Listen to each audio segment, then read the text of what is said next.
बरेच जण असे आहेत की त्यांना घरी बनवलेली भजी खायला आवडत नाहीत, पण बाहेरची भजी खायला नक्कीच आवडतात. त्यांना असं वाटतं बाहेरच्या भज्यामध्ये जी टेस्ट आहे ना, ती घरच्या भज्यामध्ये येत नाही. पण ही त्यांचा गैरसमज आहे.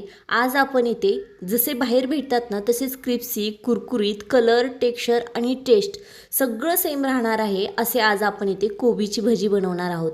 कलरसाठी मी तुम्हाला एक सिक्रेट सांगणार आहे, ज्यामुळे कलरसुद्धा अगदी सुरेख बाहेर भेटतो तसाच येणार आहे. चला तर रेसिपीला सुरू करू. त्यासाठी उभ्या आकारामध्ये अशा स्लाईडमध्ये एकदम मोठ्या आकाराचा असा आपल्याला उभा कोबी कट करून घ्यायचा आहे. छोटा कोबी होता म्हणून मी इथे पूर्णच वापरलेला आहे. तुम्ही तुमच्या क्वांटिटीनुसार कमी जास्त करा. आता ही कोबी स्वच्छ धुवून घ्यायचा. धुतल्यानंतर याच्यामध्ये 5 चमचे तांदळाचे पीठ, 1 वाटी बेसन घालायचं आहे. बरोबरच 2 चमचे आपल्याला इथे ओवा घालायचा आहे. 1 चमचा हळदी पावडर घालायची आहे. इथे 1 चमचा तिखट लाल मिरची पावडर वापरलेली आहे. आता कलरला सिक्रेट म्हणली होती ती बेडगी मिरची पावडर असते ना, ती आज आपण इथे 2 चमचे घालणार आहे. ही फक्त कलरसाठी आहे, याच्यामध्ये तिखटपणा अजिबात नाही. 2 चमचे मीठ घातलेले आहे. बारीक चिरलेली 1 वाटी कोथिंबीर घालायची. आता याला व्यवस्थित आपल्याला मिक्स करून घ्यायचं आहे. लक्षात राहू द्या, आपण याच्यामध्ये थोडासुद्धा पाण्याचा वापर करणार नाही, कारण कोबीमध्ये एवढे मॉइश्चरायझर असते की ती आपल्या पूर्ण पिठाला व्यवस्थित ओले करून घेते. जर तुमच्याकडे वेळ असेल तर हे मिश्र केलेले पीठ असेच झाकून ठेवा, म्हणजे छान त्याला पाणी सुटेल आणि आपल्याला पाणीसुद्धा वापरायची गरज पडणार नाही. माझ्याकडे वेळ कमी होता त्यामुळे मी व्यवस्थित हलवून घेतले. हलवल्यानंतर तुम्ही पाहू शकता, जसे जसे मी हलवत जात आहे तसतसं या कोबीला पाणी सुटत आहे. त्यामुळे तांदळाचे पीठ आणि जे आपण बेसन वापरलेले आहे त्याचेसुद्धा टेक्स्चर अगदी असे पातळ होत चाललेले आहे. असेच आपल्याला हलवत राहायचे आहे, ज्यामुळे ना आपल्याला भज्याचं जे टेक्स्चर हवे अगदी तसं ही पीठ व्यवस्थित भिजून तयार होईल. अगदी 2 ते 3 मिनटं छान व्यवस्थित मिक्स केल्यानंतर तुम्ही पाहू शकता की याचा एक गोळा बनेल एवढं छान असं हे एका जागेला व्यवस्थित सेट व्हायला सुरू झालेलं आहे. त्यामुळे जर तुमच्याकडे वेळ असेल तर सुरुवातीला ही पूर्ण मिक्स केल्यानंतर अगदी 15 ते 20 मिनटं झाकण ठेवून तुम्ही असेच सोडा. नंतर जेव्हा तुम्ही त्याला हलवायला घ्यायचा ना, तेव्हा त्याला ऑलरेडी पाणी एवढं कोबीने सोडलेलं असेल की पीठ व्यवस्थित भिजले गेलेले असेल. आता बोलत बोलत तुम्ही पाहू शकता आपले पीठ व्यवस्थित भिजले गेलेले आहे. एक छान असा गोळासुद्धा बनून तयार होत आहे. अगदी असाच आपल्याला हवा आहे. आता भजी बनवायची पुढची प्रोसेस काय आहे ते पाहून घेऊया. त्यासाठी आपल्याला कढई गरम करायला ठेवायची. गरम व्यवस्थित कढई झाल्यानंतर आपल्याला याच्यामध्ये तेल घालायचे आहे.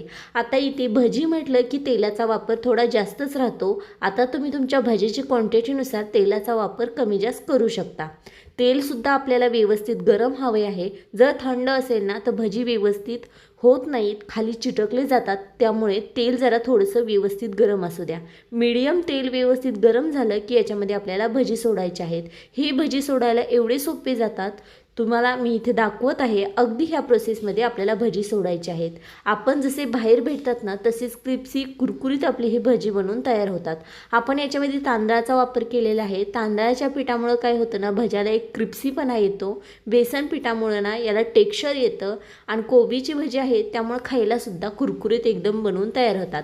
कलरसाठी आपण याच्यामध्ये बेडगी मिरची पावडर वापरलेली आहे. यामुळं जसे बाहेर भेटतो ना अगदी तसा कलर भज्याला येतो. बाहेर काय करतात त्याच्यामध्ये कलर वापरतात, पण आपण इथे कलरऐवजी इथे फक्त कलरसाठी असणारी बेडगी मिरची पावडर वापरलेली आहे. आणि थोडीशी तिखट म्हणून तिखट अर्धा चमचा मिरची पावडर वापरलेली आहे.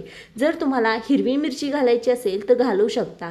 आणि तुमच्याकडे जर तुम्हाला लसूण आवडत असेल तर लसूणसुद्धा याच्यामध्ये कुटून घालू शकता. बोलत बोलत सुरुवातीचे भजे सोडलेले सगळे तळून झाले आहेत. ते काढून घेऊन दुसरी बॅच मी इथे सोडून घेत आहे. अगदी ह्याच प्रोसेसने आपल्याला सगळे भजे व्यवस्थित तळून घ्यायचे आहेत.